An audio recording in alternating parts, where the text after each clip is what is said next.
Então, vamos lá. Muito bem.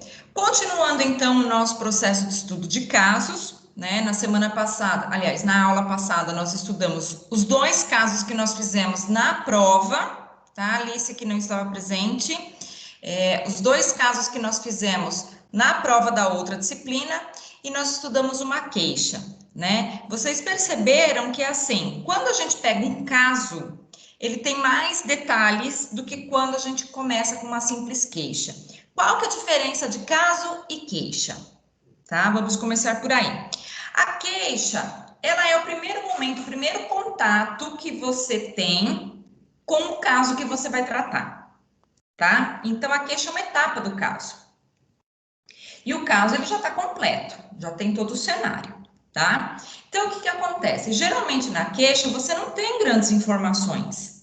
Por quê? Porque é uma apresentação do problema, tá? Então, vai dizer assim, ó, criança de tantos anos, repetiu tantas séries, não consegue aprender tal coisa. Investiga aí, tá? Então, geralmente, a queixa ela é muito vaga. Por isso que a gente precisa de instrumentos para conseguir entender por que essa criança X, com idade X, não consegue avançar nos seus estudos por dificuldade de aprendizagem. A gente precisa entender, vamos lembrar lá no começo das aulas, o que ela não aprende e por que ela não aprende, tá? Então, a gente precisa de instrumentos para conseguir encontrar essas 2 respostas. E quais instrumentos e como a gente faz isso, tá? O que eu passei para vocês, aqueles modelos, né, e outros que vocês vão investigar, eles não são receitas prontas. Sempre eu vou estudar, eu vou começar assim, assim, assim, assim. Às vezes, dependendo do caso, o EOCA não funciona, ele não te dá as informações que você precisa. Por exemplo, se você tem no seu consultório a sua caixa lúdica e você vai iniciar o EOCA, né? Você pega a caixa, coloca na frente da criança e fala para ela, pega o que você quiser. E a criança nem se mexe. Você consegue fazer um diagnóstico? A criança não se manifestou, tá? Então é muito complicado. Aí você faz uma pergunta, a criança não responde. Você fala uma coisa, a criança simplesmente não reage. Dá para saber o que ela tem diante disso? Não dá. Dá para continuar o EOCA diante disso? Não dá. Então, eu preciso lançar mão de outros instrumentos, tá? Eu vou observar, por exemplo, quanto tempo ela vai ficar ali parada. E aí, eu vou investigar a mãe, já que na criança eu não tive sucesso. Aí, eu tenho que pular etapa, ou inverter etapa, tá? Ou trocar um modelo por outro, tá? Então, na verdade, quando a gente está buscando um diagnóstico, a gente tem realmente tudo isso para analisar, tá? Então, por isso que eu quero que vocês pesquisem, inclusive, outras formas outros modelos, outras estratégias de investigação, tá? Para que a gente tenha acesso a todas as formas possíveis, porque às vezes o instrumento não funciona com determinados casos, tá? Então aí, agora eu não consigo fazer mais nada porque o instrumento que eu tenho não funciona, né? Eu preciso lançar mão de outras coisas, tá bom? Então é sempre assim que a gente faz. E a queixa, ela é simplesmente o ponto de partida, nada além, tá? Por isso ela é vaga, por isso ela não tem grandes informações e mais. Por isso a gente tem que tomar cuidado. Lembram lá da primeira parte da aula, né? Da primeira aula, que eu disse para vocês que às vezes, conforme a gente vai investigando, né? Aquela pessoa que está relatando a queixa acaba desviando de assunto, acaba falando de outras coisas que nem são pertinentes, tá? Então a gente tem que ter foco aonde? O que é que eu tenho que observar? De tudo que a pessoa falar para mim, eu tenho que tentar buscar o que essa criança não aprende e por que essa criança não aprende. Essas duas perguntas, elas têm que ser constantemente inseridas no nosso trabalho, tá? São essas as respostas que a gente precisa buscar. Então, a gente tem que ter esse foco. O que a criança não aprende? Por que ela não aprende? Aí a pessoa vai começar a contar um monte de coisa, mas vocês têm que ter esse foco. O que a criança não aprende e por que ela não aprende. Mesmo que vocês tenham que ficar resgatando isso na queixa. Entenderam a diferença de queixa e caso? Sim? Sim. Muito bem. Boa noite, meninas. Dei uma atrasadinha, mas cheguei. Agora dei espacinho, né? Tá indo para todo mundo falar boa noite. O professor não pode falar, meu Deus. Boa noite, Thalita. Abre sua câmera para a gente ver sua cara. Hoje todo mundo abriu câmera já, hein? Quem tá chegando agora trata de abrir, falar um oi, dar um tchauzinho. Ela tá me zoando. Precisa também abrir para ela ver, né?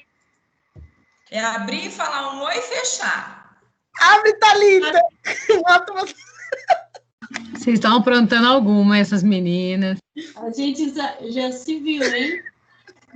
Então vamos lá, meninas. Vamos fechar as câmeras aí, porque senão atrapalha a transmissão de vocês.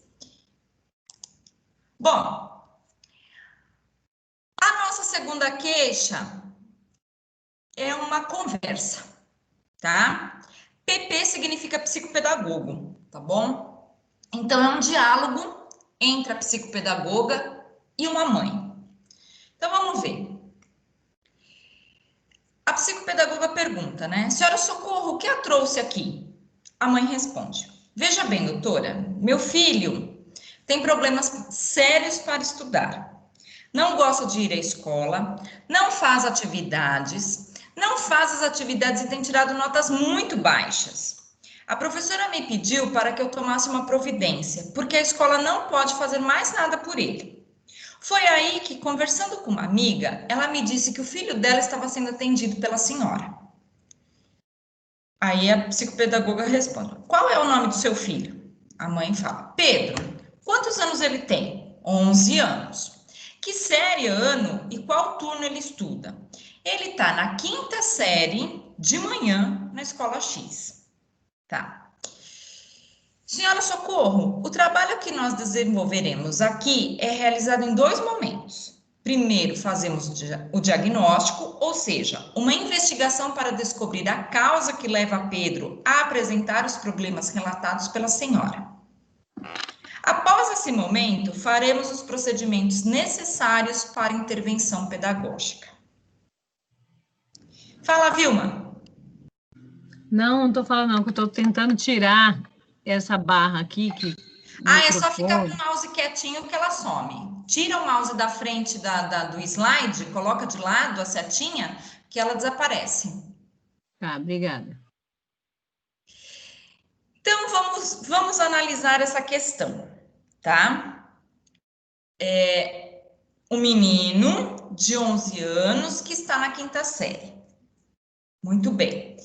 E a mãe traz um relato, traz uma queixa, porque é pequenininho, né, sem maiores explicações, que ele não gosta de ir à escola, ele tem problemas sérios para estudar e tira notas muito baixas.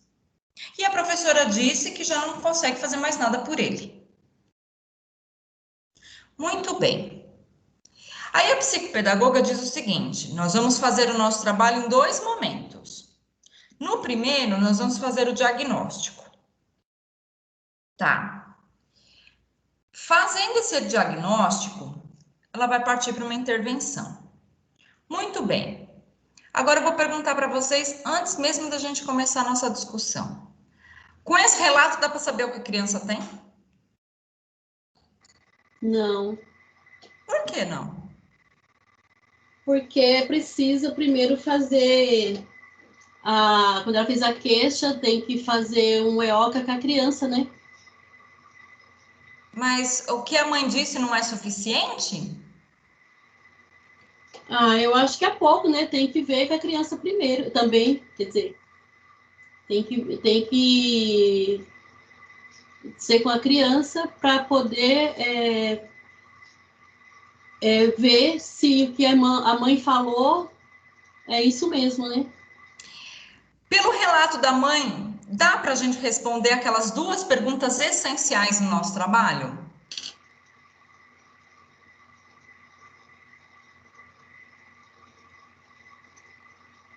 Quais são as nossas perguntas essenciais? O que a criança não aprende e Por quê? porque ela não aprende. Vocês conseguem já responder isso agora? Não.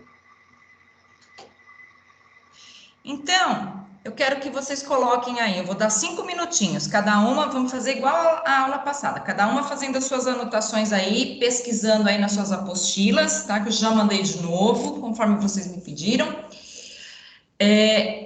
O que vocês vão fazer em primeiro lugar? O que vocês vão fazer em segundo lugar? E a partir dessa queixa, quais são as possibilidades de diagnóstico?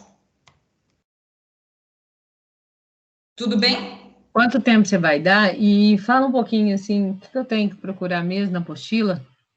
Eu vou, porque, sei lá, estou perdida agora, não entendi direito. 5 minutos é suficiente, gente?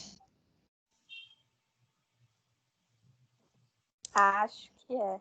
Ó, o que é que vocês vão ter que fazer? A gente precisa responder duas perguntas. O que a criança não sabe e por que ela não sabe, certo? Com o que vocês têm aqui é impossível. Tá claro isso, porque tem pouca informação, tá? Então, como vocês vão começar a análise desse caso? O que é que vocês vão fazer primeiro? Eu quero que vocês coloquem aí. Qual é a primeira etapa, qual é a segunda etapa, para depois vir para a intervenção psicopedagógica. Muito bem. Então, vocês vão fazer lá aqueles 2 momentos, né? Ou 3 ou 4, não sei, quantos vocês acharem necessário.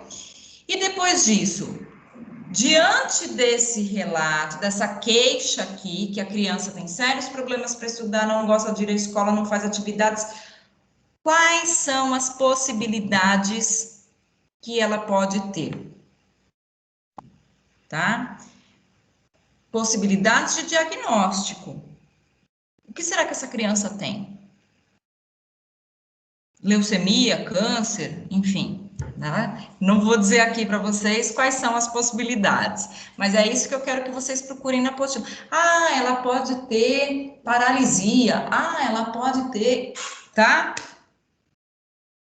Não é nenhuma dessas que eu citei, porque eu citei coisas aleatórias que era justamente para não dar espaço para vocês responderem. Entendeu, Vilma? Entendi, sim, obrigada. Então vamos lá, meninas. Acho que 5 minutinhos é suficiente, né? 19 horas e 50 minutos a gente retoma.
Mais um minutinho só, tá, meninas?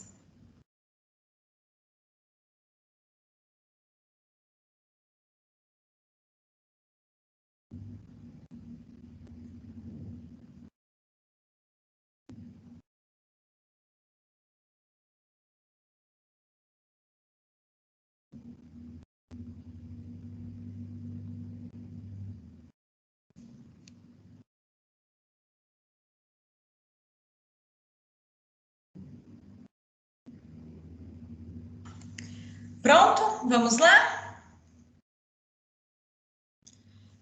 Então, vamos retomar. Agora é a vez de vocês falarem. O que vocês têm que fazer? Em primeiro lugar. Eu faria uma anamnese com a mãe, aproveitando que a gente já está tendo esse bate-papo.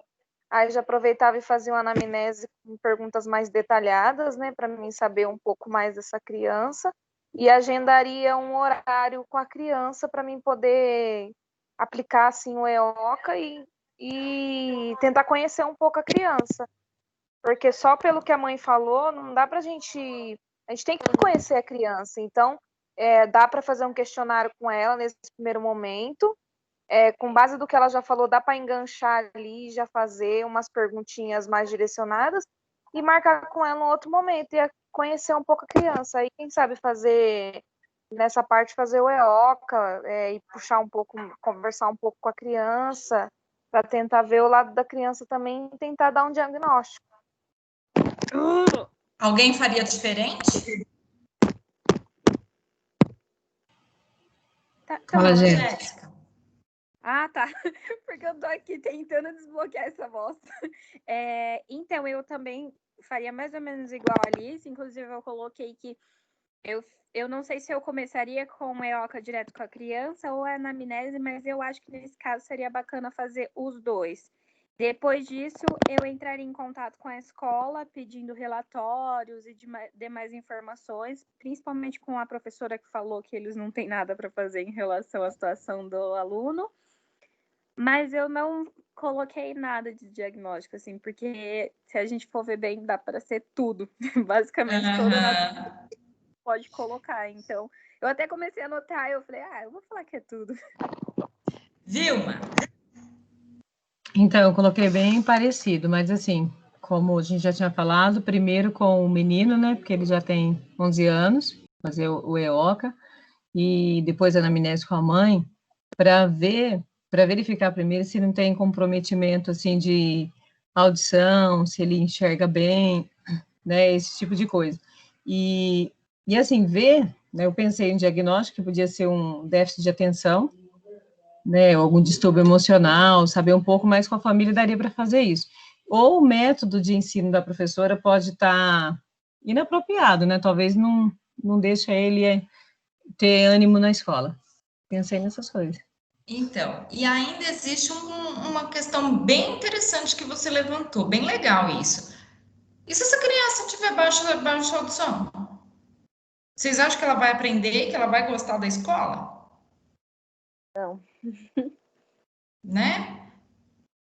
Então, assim, e se essa criança tiver baixa visão? Né? A baixa visão, a gente ainda percebe que ela força a vista. Tá. Agora, baixa audição, às vezes a gente não percebe. Às vezes passa despercebido e vai, entendeu? Até sabe-se Deus quando, tá? Eu tive um caso, por exemplo, de uma aluna, né? Nem foi aqui em Campinas, quando eu dava aula ainda em Diadema, e a menina sempre muito tímida, pouco falava, muita dificuldade na escola, muita dificuldade, e a mãe bem esclarecida levava a menina para tudo quanto era canto, levou em tudo quanto foi psicólogo que vocês podem imaginar. E assim, num belo dia a gente chamou a mãe e falou assim, ó, leva no pediatra, vê o que acontece. A menina estava na 7ª série na época, tá? Que hoje é o 8º ano. Vamos tentar ver outras coisas, outras possibilidades. Será que ela está enxergando direito? A menina tinha 90% da audição do ouvido esquerdo comprometida. Então, ela não ouvia quase nada. 10% de audição no ouvido? O que essa menina ouve? Né? Aí a mãe foi atrás, colocou o aparelho de surdez na menina, acabou o problema. Então, às vezes, são coisas que nem são da nossa governabilidade, nem pertencem à psicopedagogia, tá? Pertencem a outros campos. Por isso que eu volto a dizer para vocês, a importância do diagnóstico multidisciplinar. Ok? Jéssica, você quer completar? Então, uma coisa que eu ia questionar, que você, enganchando nisso, é que às vezes, por exemplo, se a criança demonstrou dificuldade só na 5ª série, será que, por exemplo, se for um problema de audição ou de visão, é normal os professores ou só haver uma reclamação na 5ª série? Tipo, só se você adquirir alguma coisa do tipo? Então, né? A gente não sabe o contexto, porque está muito vaga essas informações, né? Será que esse menino trocou de escola? A mãe não relata, né? E observem uma coisa. Ela está questionando que ele tem problemas para estudar, que ele não gosta de ir à escola, que ele não gosta das atividades. A professora já mandou tomar uma providência porque não sabe mais o que faz com ele. Tá, ele tem 11 anos e está na 5ª série. Em algum momento ele foi reprovado?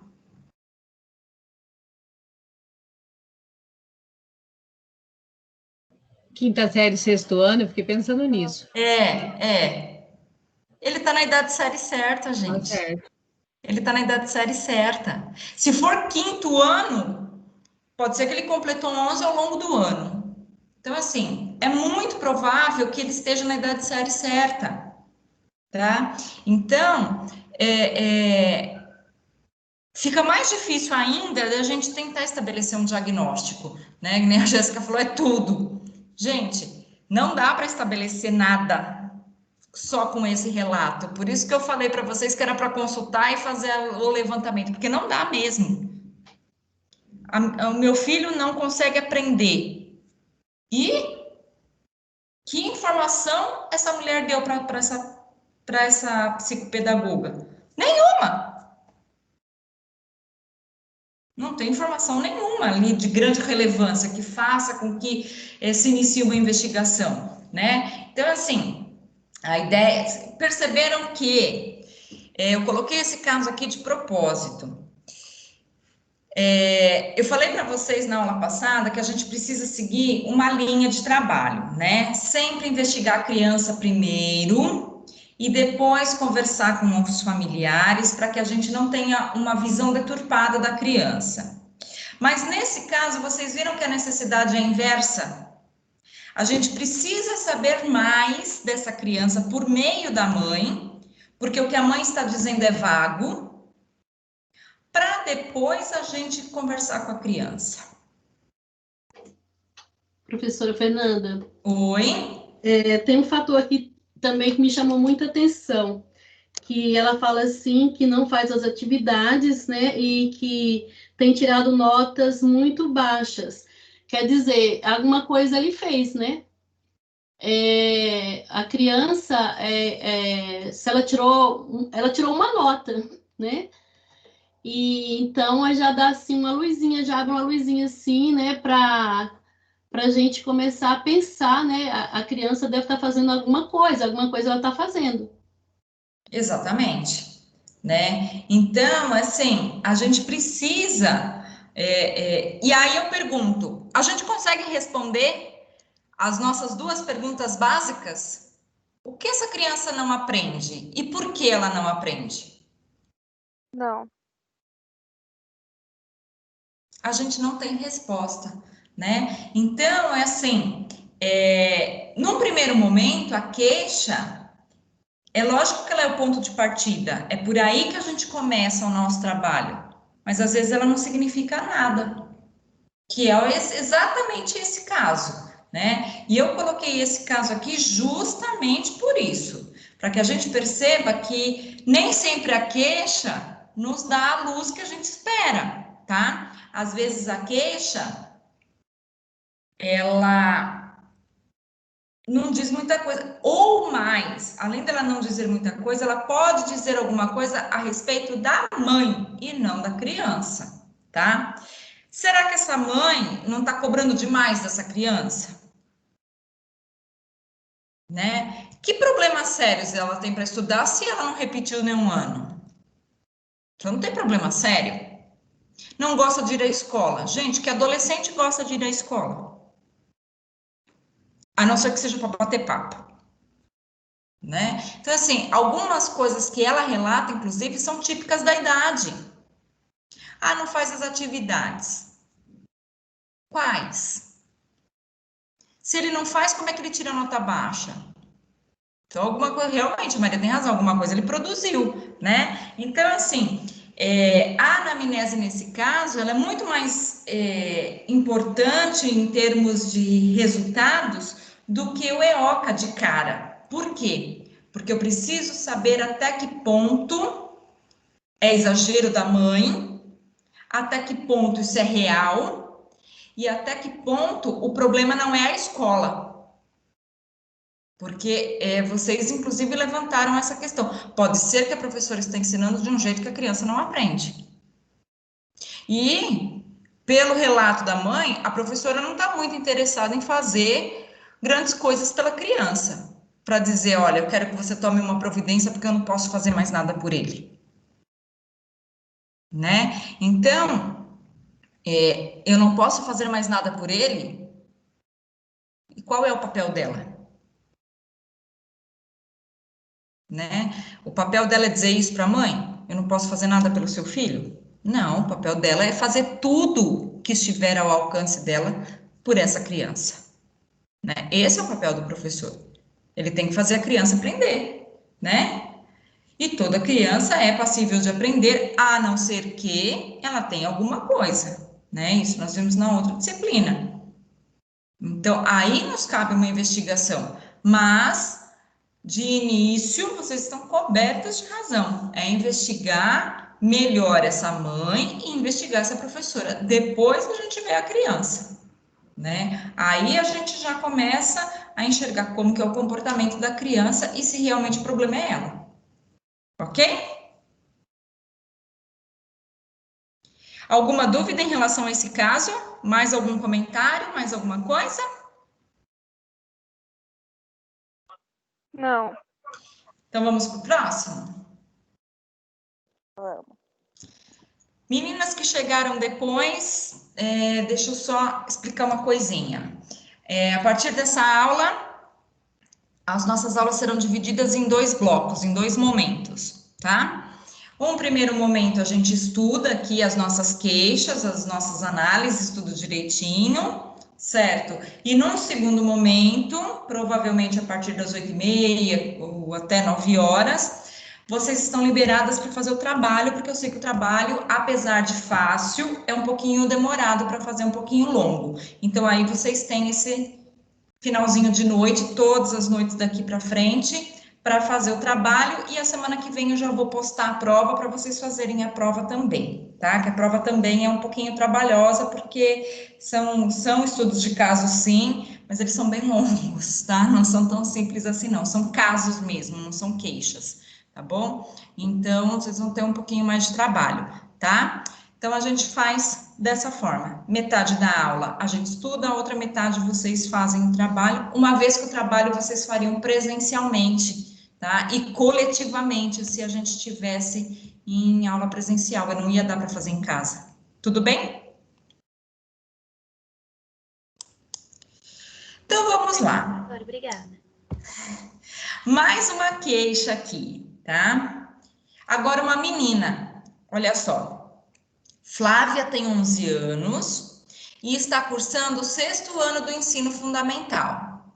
Estuda no turno matutino, ou seja, de manhã, numa escola da rede particular de Salvador. Muito bem. A mãe da menina apresentou a seguinte queixa. Então, a gente já sabe, se tratando de queixa, é um negócio meio vago. Flávia não gosta de ir à escola, não faz as atividades, tira notas baixas. Ok? Após a escuta, levantamos as seguintes hipóteses.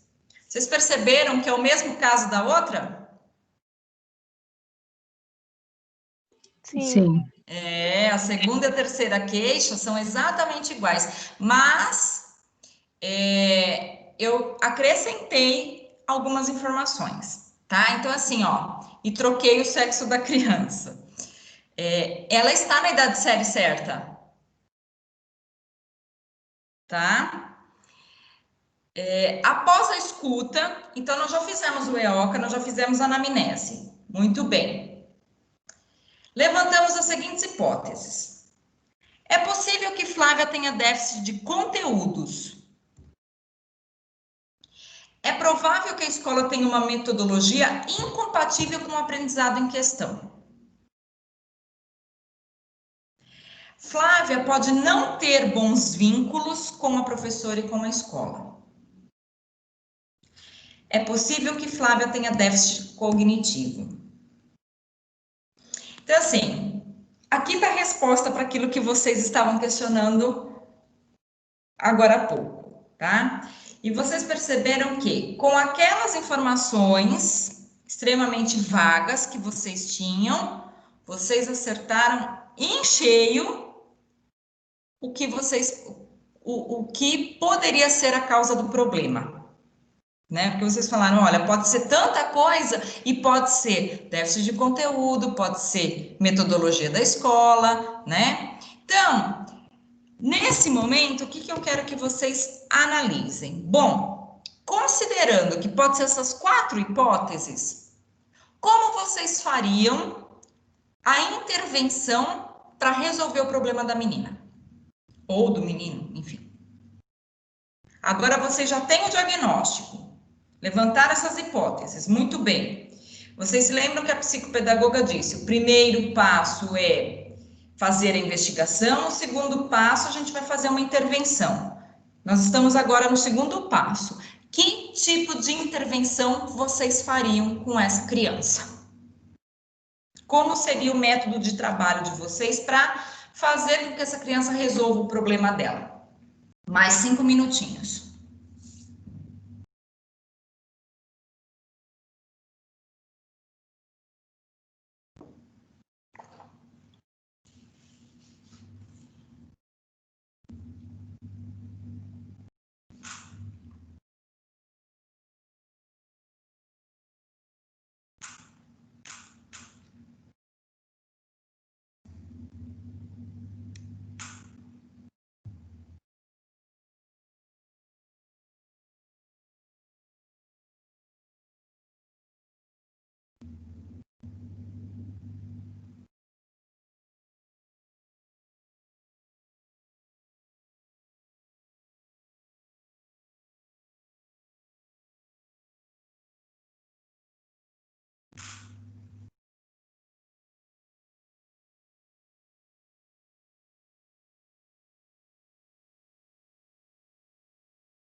Professora, Oi?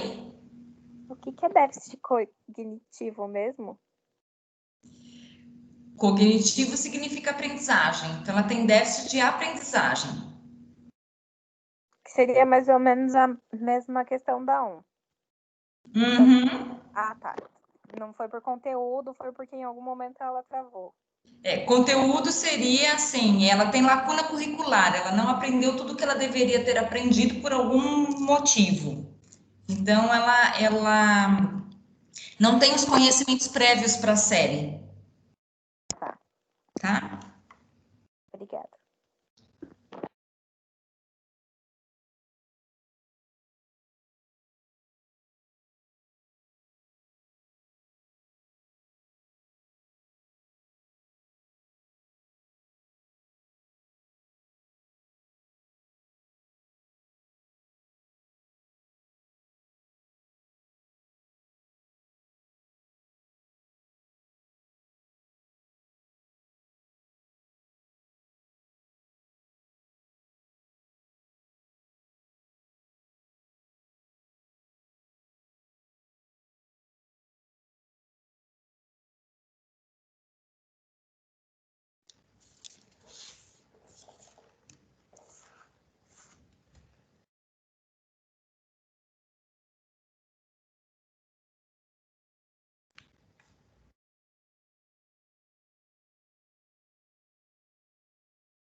Pronto?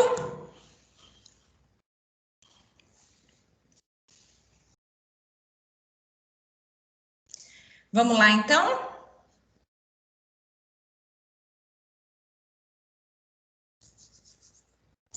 Vamos lá. Então, vamos lá, gente. Quem começa? Como que vocês vão trabalhar com essa menina?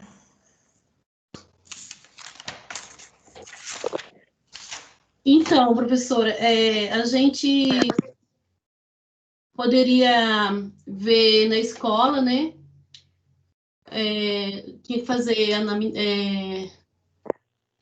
a entrevista, a anamnese.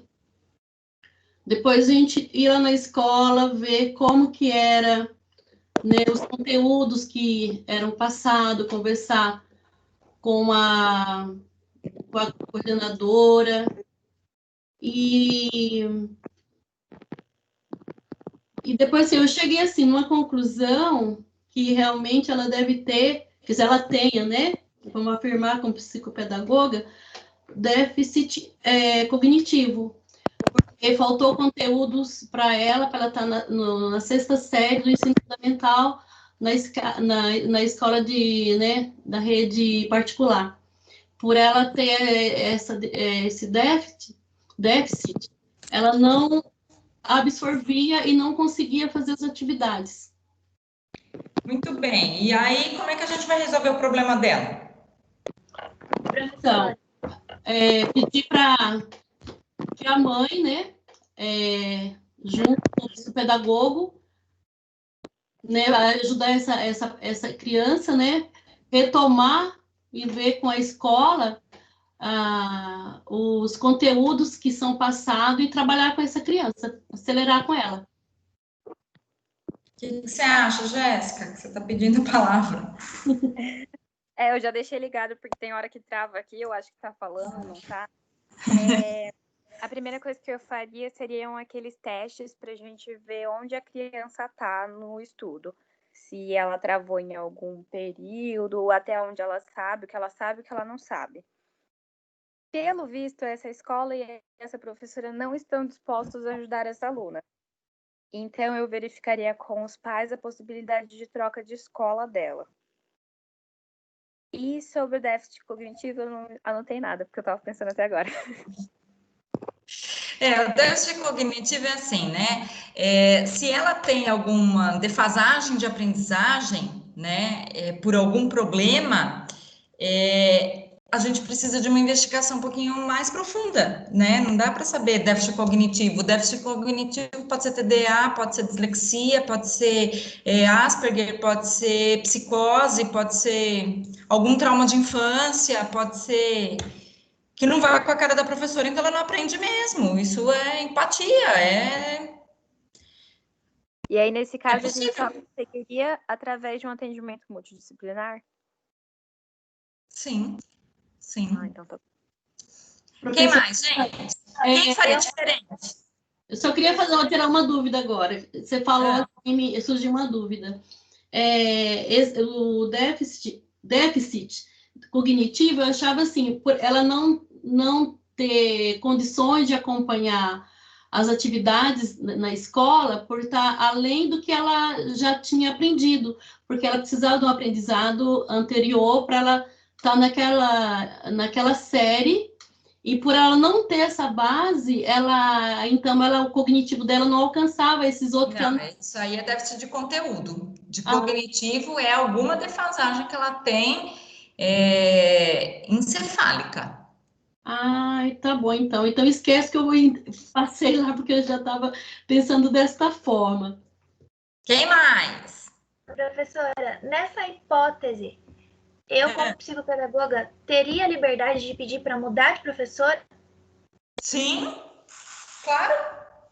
Porque eu acho que quase 100% disso é a professora, não é questão da escola. A professora não está tendo a paciência porque cada aluno aprende de um jeito, isso é óbvio. Mas às vezes a professora explica de um jeito, aprendeu, não aprendeu. Eu vou passar o conteúdo e acabou, ela não se preocupa. E a Flávia às vezes não aprende como os amiguinhos, né? Como a maioria, e tá ficando para trás. Então, e o que você está falando, Thalita, tem muita relevância se a gente prestar atenção em uma frase do relato da mãe. A professora solicitou que a mãe da aluna tomasse providências, pois a escola nada poderia fazer. A professora disse, vamos lembrar lá da queixa 2, né, que eu coloquei lá quando era o menino, que ela não podia fazer mais nada pelo aluno. Então, assim, tá muito claro quem é o problema da história. Não é a menina, até porque ela tá na idade série certa. E, de repente, agora ela não consegue mais aprender. Por quê? Então, né? Essa professora tá travando essa criança, né? Olha lá, pode não ter bons vínculos com a professora e com a escola. E como que a gente resolve isso? Faz a criança engolir a professora goela abaixo? Se o problema é ela? Não, a gente resolve a vida da criança. Olha, dá para trocar de turma, né? Dá para trocar de professora? Ah, não dá. Então troca de escola. Pode sugerir sim, tá? Enquanto terapeuta da criança, vocês podem sugerir sim. Tudo bem? Fala, Fernanda. Você sabe que vocês estão falando isso, eu me recordei que meus filhos agora têm 20 anos, né? Mas eles tinham 6 anos, o Matheus, e começou a dar problema. Nossa, nós tentamos de tudo, e chamava, tal, e eu acabei batendo nele. Sabe essas coisas, você não sabe o que você faz? Porque achava isso, achava aquilo. No fim, eu levei no psicólogo, e a psicóloga, ela trabalha um pouco essa área, sabe, acho que não sei se todos os psicólogos trabalham na área educacional, mas essa trabalhava. E ela falou para mim o seguinte, muda de escola. E, gente do céu, mudei de escola, meu filho não tem nada até hoje, super bem, desde o primeiro aninho. Então, vocês estão falando isso, eu me recordei, eu falei, nossa, tem sentido mesmo. Pode ser que seja só isso. Tem, claro que tem. Gente, a gente precisa ter clareza do seguinte, né? Que, assim, os professores mais antigos, eles são mais relutantes com algumas coisas, né? A nossa nova LDB, que não é tão nova, porque ela já tem mais de 20 anos, né? Ela já está aí com quase 25 anos de existência. Ela diz o seguinte, o professor precisa zelar pela aprendizagem do aluno, artigo 13 da LDB, tá? Neste contexto, o que significa zelar? É garantir que a criança aprenda, tá? Então, o professor, ele precisa fazer tudo e garantir que essa criança aprenda. Ele precisa esgotar todas as possibilidades. Ele precisa ir além do que simplesmente jogar conteúdo, tá? E por que eu digo que os professores mais antigos têm um pouco mais de resistência em relação a isso? Porque foi a partir dessa legislação em que o foco da escola passou a ser a aprendizagem. Porque anteriormente a isso, o foco da escola era o ensino. Então, o professor ensinava, o aluno não aprendia, porque o problema era dele. E o problema era ele. Hoje, não. O aluno ensina. E o professor, aliás, o professor ensina e o aluno não aprende, o professor ensina. E o professor ensina e o professor ensina. Sempre do mesmo jeito? Claro que não. Ele precisa mudar estratégias e esgotar todas as possibilidades. Aí sim ele tem condição de dizer, esse menino precisa de uma investigação porque ele não aprende. E não simplesmente falar, eu não tenho mais nada para fazer com ele. Que foi o relato, tá? Então, a gente precisa entender essa mudança de olhar na legislação. Por quê? Porque o foco da escola, gente, é a aprendizagem. Não pode ser, em hipótese alguma, o ensino. Tá, eu ensino, e daí se o aluno está aprendendo ou não, o problema dele? Não é assim que funciona, né? Não é assim que deve funcionar. O foco tem que ser, essa criança está aprendendo? Legal. Essa criança não está aprendendo? Opa! Aí, para isso que a escola tem o coordenador, para isso que a escola tem o diretor, que é para quê? Para falar com esse professor e falar assim, olha, se a criança não está aprendendo, você tem que fazer ela aprender. Este é o seu papel. O seu papel é zelar pela aprendizagem, é garantir que a aprendizagem aconteça. Né? Então, assim, isso a gente pode pegar no pé, sim, e falar, ó, não está funcionando, troca, é a coisa mais natural do mundo. Se é o melhor para a criança, é isso que tem que ser feito. Tá? E assim, não tem nada na legislação que diga que vocês não podem fazer isso. Não existe. Tudo bem? Sim. Vamos lá? Nosso último caso?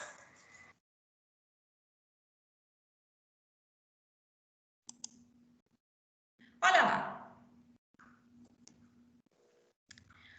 Suponha que você seja psicopedagogo, vocês logo serão, e tenha sido convidado por uma escola para fazer avaliação psicopedagógica de uma turma de 5º ano do ensino fundamental. Então, eu chamei vocês lá e falei assim, olha, eu preciso que você faça a avaliação dos meus alunos lá do 5º ano. A turma é composta de 25 alunos. E mais da metade vem apresentando dificuldades com cálculos matemáticos. Além disso, a turma, no geral, apresenta comportamento desinteressado, ficando dispersiva com facilidade. Então, é uma classe desinteressada, com dificuldades em cálculos matemáticos e dispersa. Em uma entrevista, a professora relata que, há 2 meses, a educadora titular, ou seja, a professora titular da turma, foi afastada do trabalho em função de um problema de saúde, do qual veio a falecer. Então, a professora titular da classe, no começo do ano, descobriu um problema de saúde gravíssimo e faleceu em 2 meses. A professora substituta, que agora é a titular, percebeu a diferença no comportamento da turma após o recebimento da notícia do falecimento. O seu desafio consiste em elaborar uma proposta de diagnóstico psicopedagógico e respectiva sugestão de intervenção, com o objetivo de ajudar a professora no planejamento das aulas de matemática para diminuir a dificuldade da turma e o desinteresse pelas aulas. Então, é isso que vocês precisam rascunhar aí para a gente discutir em 5 minutinhos, tá? Elaborar uma proposta de diagnóstico, o que está acontecendo com essa classe e como vocês vão ajudar essa professora a resolver o problema. Muito bem. 5 minutos?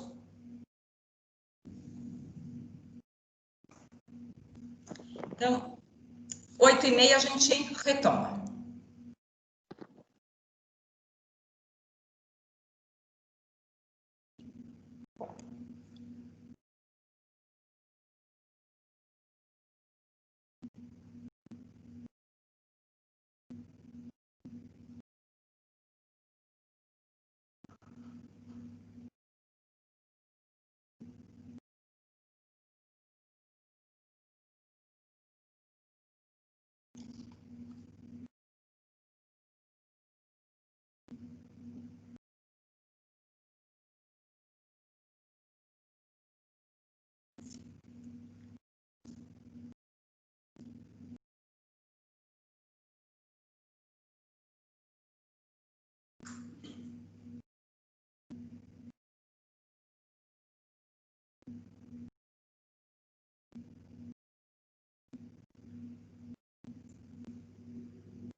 Pronto, meninas?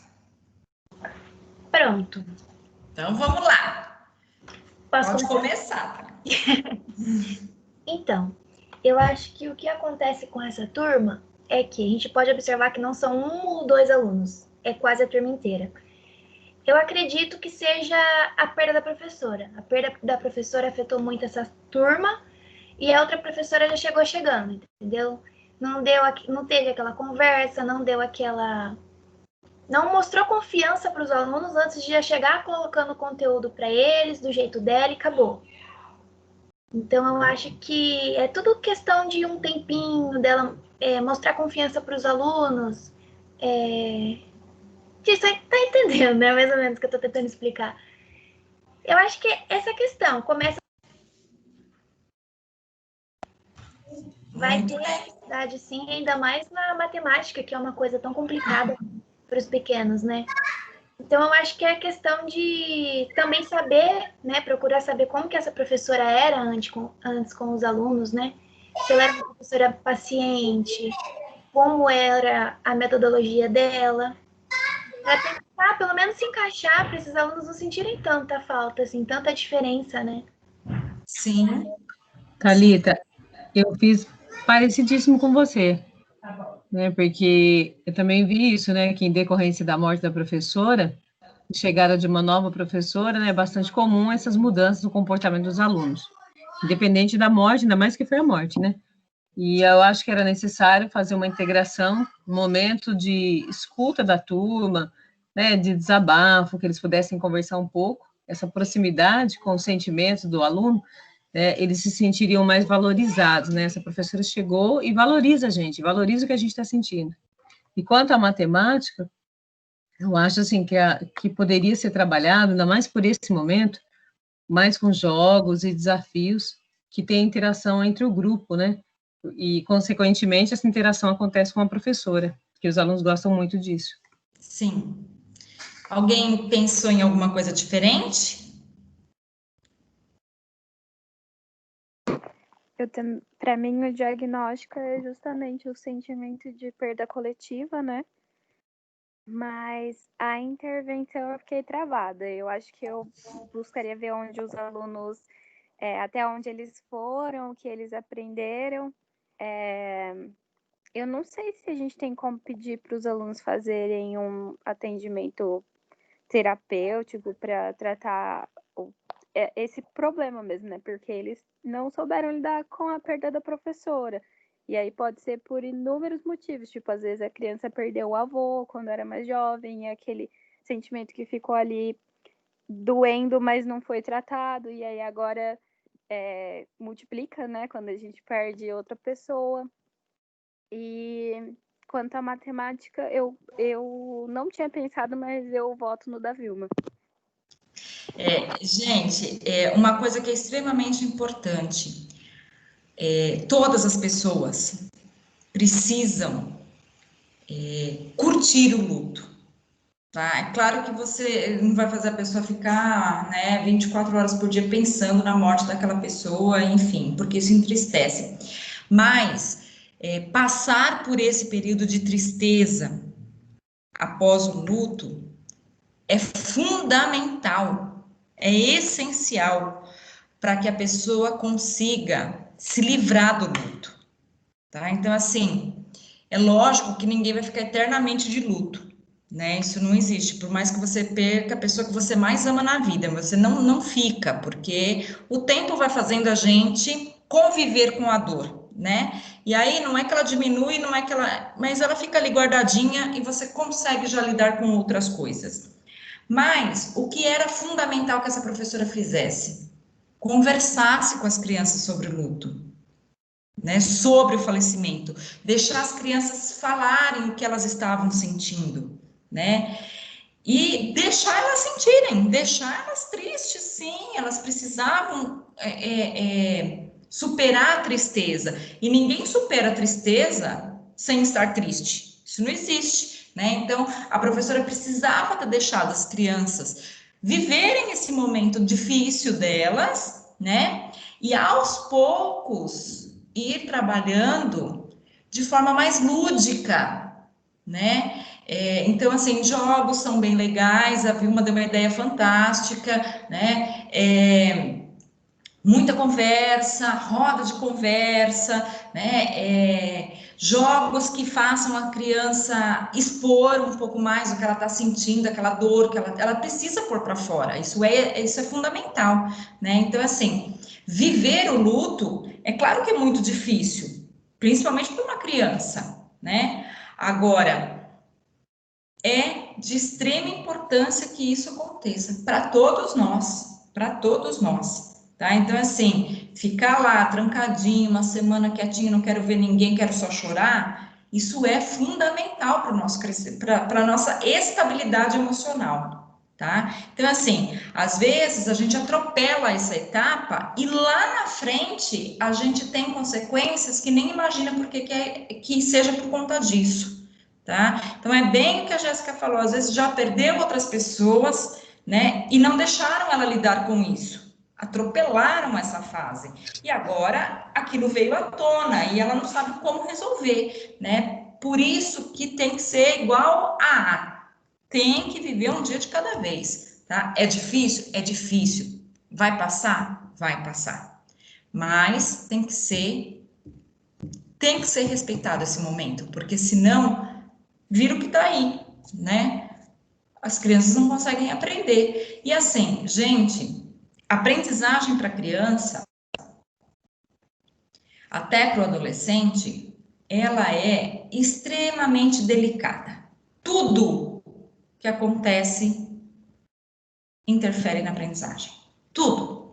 Se a criança come mal, se ela dorme mal, se ela apanha, se ela é bem tratada, se ela é feliz, se ela é triste, se ela é rebelde, tudo isso interfere na aprendizagem. Tudo de bom e tudo de ruim. O resultado é sempre ali. Então, a gente precisa ter muito cuidado, né? E respeitar todo o estado emocional da criança.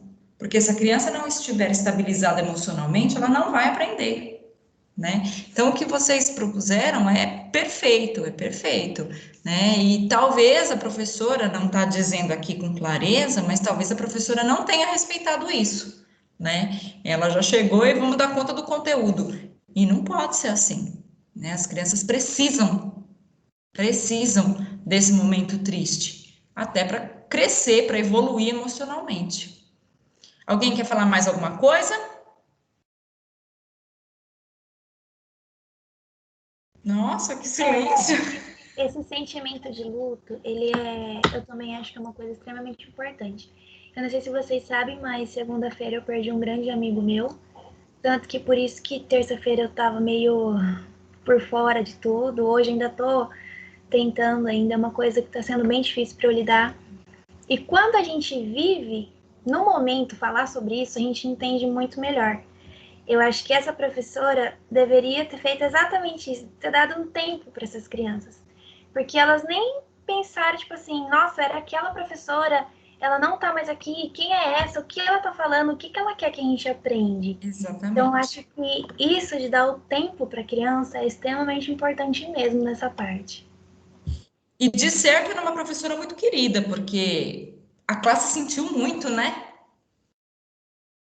E aí fazer essa troca. Toda a classe, né, sentiu essa... Exatamente. Né?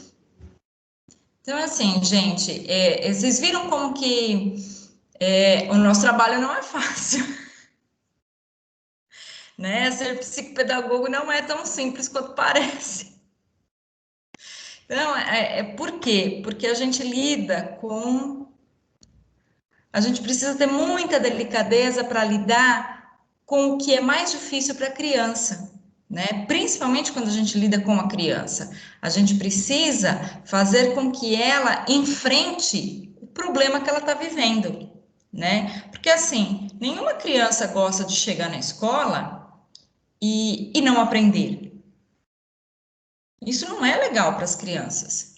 Isso não é legal para o adolescente. Tá vendo que tá todo mundo aprendendo menos ela, né? Então, assim, e a gente fazer ela enfrentar esse problema, enxergar que esse problema existe, enfrentar, é o nosso maior desafio. né? E não é fácil, tá? Não é fácil, é extremamente complicado e a gente precisa ter muito tato, muito cuidado para não pôr tudo a perder, né? Para essa criança confiar na gente e fazer com que ela melhore, com que ela avance, porque é esse o nosso objetivo, né? Fazer com que a criança consiga lidar com a sua aprendizagem de forma tranquila, né? E nem sempre isso é fácil. Tudo bem? Alguém quer falar mais alguma coisa?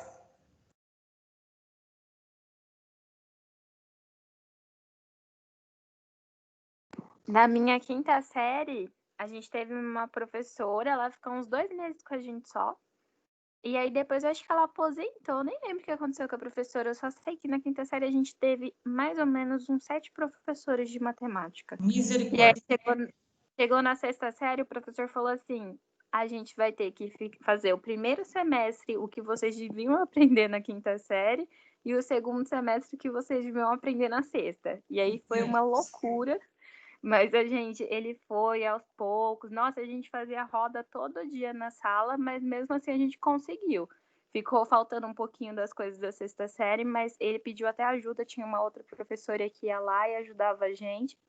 Mas foi horrível. A quinta série, assim, o professor substituto chegava, a gente nem dava bola. Porque como que você vai aprender? Lá em setembro chegou um professor e falou: agora eu vou ser o professor fixo de vocês. A gente nem ligava para ele, porque a gente sabia que ia trocar de novo.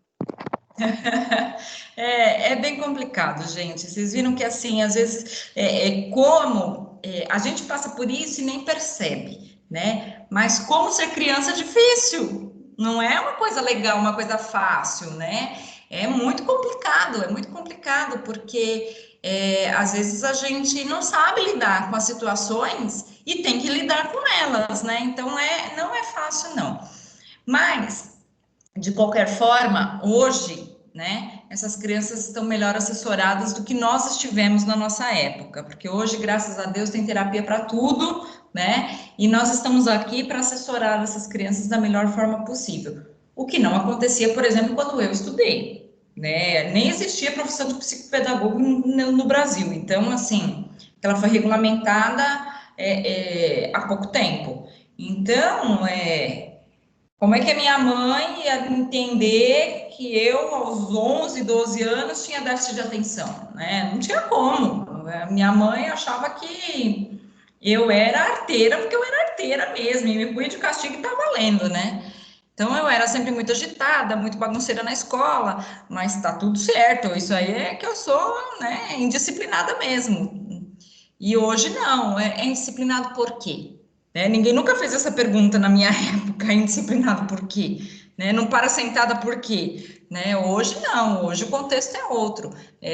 Não para sentado porque, por causa disso, disso, disso. Então vamos tratar. Né? Então, assim, graças a Deus, hoje as crianças têm um pouquinho mais de assessoria em relação a isso. Mas não é fácil não, viu, gente? Não é fácil. Ficou claro? Alguma dúvida em relação aos nossos casos de hoje? Alguém quer falar mais alguma coisa?